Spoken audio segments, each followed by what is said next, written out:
जिस देश के श्वास में, धड़कन में, जिस देश में रचा बसा है, मिट्टी में जिसकी खुशबू, जिसकी महकी है, सबको लेके चलना, सबका स्वागत, सबकी चिंता, सबकी रक्षा सुरक्षा, ये तो भारत अनादिकाल से करता आ रहा है, उसमें कहीं कोई दिक्कत नहीं। लेकिन नहीं, उसी को तो तोड़ रहे हैं हम, उसी को तो तोड़कर हम दरअसल border, with in the border हम क्रिएट कर रहे हैं, सीमाएं हम तो अपने देश में खड़ी कर रहे हैं। गरिमा जी, उसी बात पर आ रहा हूं मैं।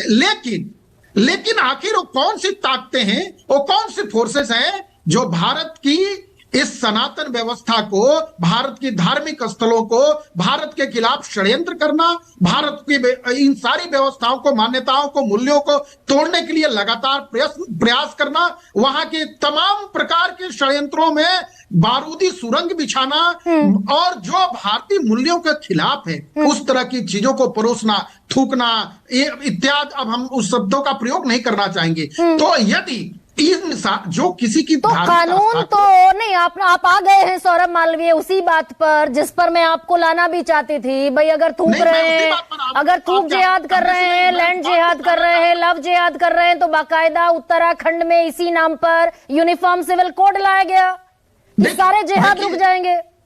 देखिए, मुद्दा ये नहीं है, मुद्दा यह है कि समाज जागरूक होगा। समाज में किसी वर्ग ने, किसी समुदाय ने, समाज के जागरूक लोगों ने अपनी मनसा, अपनी बात रखी है। अब वो बात सरकार की बात नहीं हो सकती है। नहीं, सरकार की है। पुष्कर सिंह धामी का बयान है भाई, कि हम कोई जिहाद नहीं होने देंगे, आज का बयान है उनका।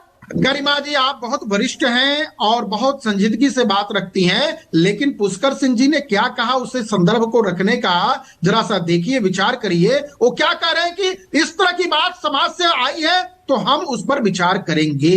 अरे भाई अच्छा सौरभ मालवीय, सुनिए ना सर, आप मुझसे ज्यादा जानते हैं, मैं आज इस मंच पर ये बात कहती हूँ, संविधान इजाजत नहीं देता, संविधान में मौलिक अधिकारों की कैटेगरी में है कि कोई भी कहीं भी इस देश में फ्रीली मूव कर सकता है। तो कैसे कह सकते हैं पुष्कर सिंह धामी की हम विचार करेंगे, 112 किलोमीटर का क्षेत्र प्रतिबंधित कर देंगे? नहीं, प्रतिबंधित करने की बात ही नहीं कर रहे गरिमा जी। बोर्ड लगे हैं भाई सौरभ मालवीय, प्रतिबंधित ही करने की बात हो रही है। मुझे लग रहा है कि इतने गंभीर मुद्दा को, इतने सेंसिटिव विषय को आप निर्णयात्मक होकर बातें बता रही हैं, जजमेंटल होने की जरूरत नहीं है यहाँ। अच्छा, ये बोर्ड देख लीजिए ना, ये बोर्ड देखिए जरा, स्क्रीन पर चल रहा है, अहिंदू नॉन हिंदू प्रवेश निषेध क्षेत्र।